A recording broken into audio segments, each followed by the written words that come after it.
Баршаңызға қайырлы күн. Менің каналыма қош келдіңіздер. Бүгін сіздермен воздушный булочканың рецептімен бөлісетін боламын. Бұл өте ерекше булочка.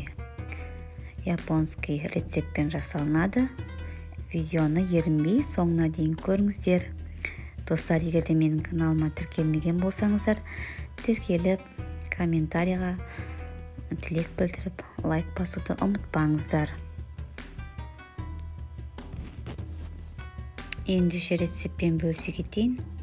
Жылы сүтімізге шекерімізді, тұзымызды араластырып аласыздар. Шекеріміз ерігенше жақсылап араластырып алыңыздар. Содан аштығымызды қосамыз. 15 минутқа аштығымыз көтерілгенше бетін жауып, бір шетке қоя тұрыңыздар.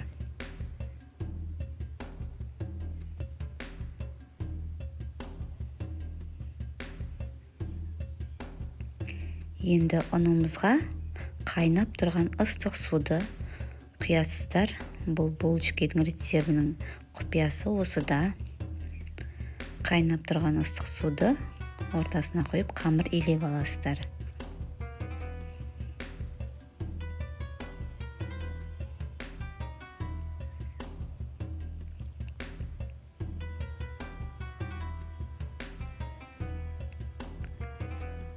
Қамырымыз өте ыстық, суығанша күте тұрыңыздар.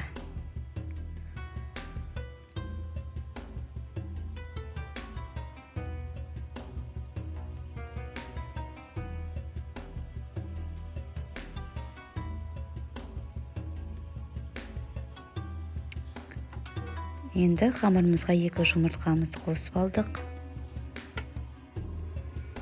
Және жаңа көтерілген сүтке қосқан дрожжымызды қосып аласыздар. Енді қамырымызды илейтін боламыз. Бұл булочканың құпиясы осыда. Бұл қамыр өте сұйық болып келеді. Оған көп ұн қосып, қаттығып илеймін деп әуре болмаңыздар. Бұл қамырды көп араластыру керек. Дәл осылай көп қамырды араластырасыздар.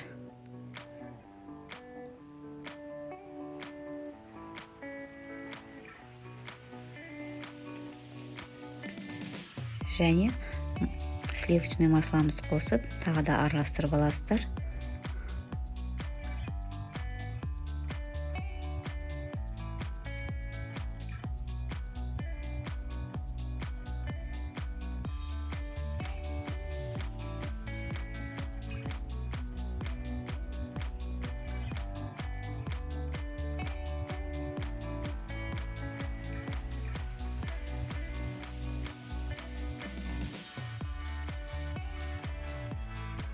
Қамырымызды 15 минутқа демалдырған кейін, бұл қамырымыз қолға жабыспайтын болады.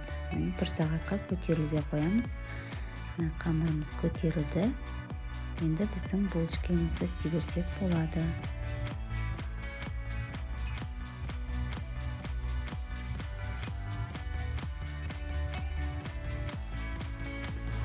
Барлық тесталарды шарикке, кішігірім шарикке бөліп, осылай жайып аламын.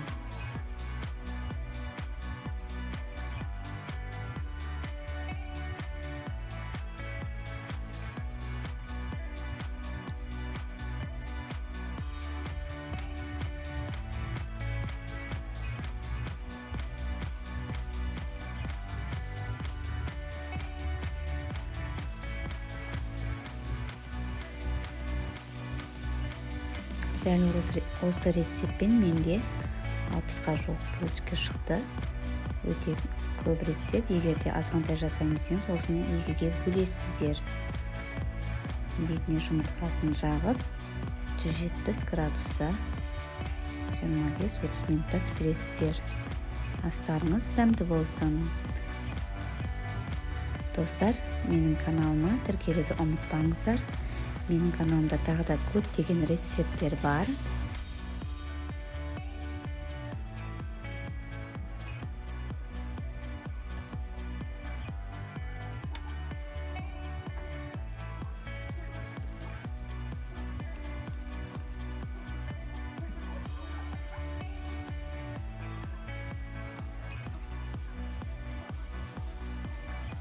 каналымдағы басқа да рецепттерді көруге кеңес беремін. Рахмет.